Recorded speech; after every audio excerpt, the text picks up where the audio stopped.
गोंदिया में फरवरी 2023 को एक व्यक्ति ने अपनी पत्नी, ससुर और 5 साल के बेटे को पेट्रोल डालकर जिंदा जला दिया था।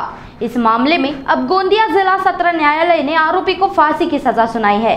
गोंदिया शहर के सूर्या टोला इलाके में रहने वाली एक महिला फरवरी 2023 को जब मायके गई थी, तब उसके पति ने मायके में आकर अपनी पत्नी, ससुर और 5 साल के बेटे पर पेट्रोल डालकर उन्हें जिंदा जला दिया था। पुलिस ने कुछ ही घंटों में आरोपी को गिरफ्तार कर लिया था। इस मामले में गोंदिया जिला सत्र न्यायालय द्वारा आज आरोपी किशोर शेंडे को फांसी की सजा सुनाई गई है। ये घटना 14 फरवरी 2023 को हुई थी। इस मामले में विभिन्न सामाजिक संगठनों ने आरोपी को मौत की सजा देने की मांग की थी। इसी सिलसिले में कैंडल मार्च भी निकाला गया। मामला गोंदिया जिला सत्र न्यायालय में शुरू हुआ था। आखिरकार इस मामले में 9 मई को गोंदिया जिला सत्र न्यायालय ने आरोपी को मौत की सजा सुनाई है।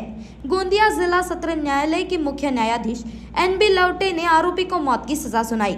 वकील विजय कोल्हे ने जानकारी दी है कि फैसले को पुष्टि के लिए हाई कोर्ट भेजा जाएगा और वहीं से सजा पर अमल किया जाएगा। इस मामले की गंभीरता को देखते हुए नागपुर कोर्ट में कार्यरत सरकारी वकील विजय कोल्हे को इस मामले में सरकारी वकील नियुक्त किया गया था। इस सजा से मृतक के परिवार ने संतोष व्यक्त किया है। त्याच्यामधले जे मृतक होते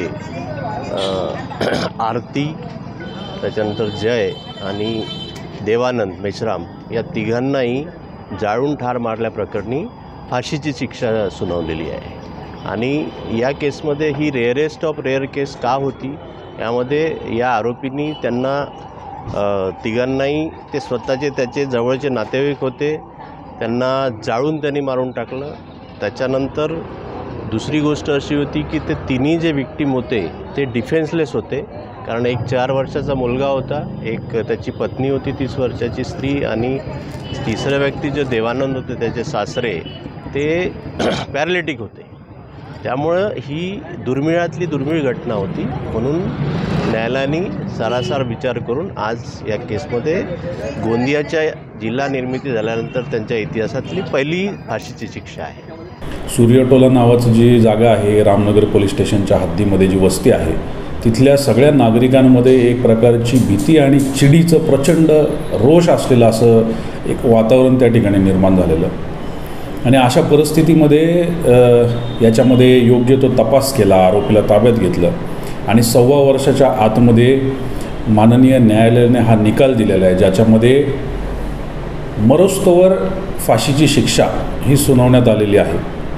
खरं तर याच्यामध्ये पोलीस स्टेशनचे सगळे अधिकारी, अंमलदार जे या तपासामध्ये गुंतलेले होते, त्याचबरोबर याच्यातले साक्षीदार, नागरिक पंच, ज्यांनी आम्हाला सगळ्यांना याच्यामध्ये मदत केली।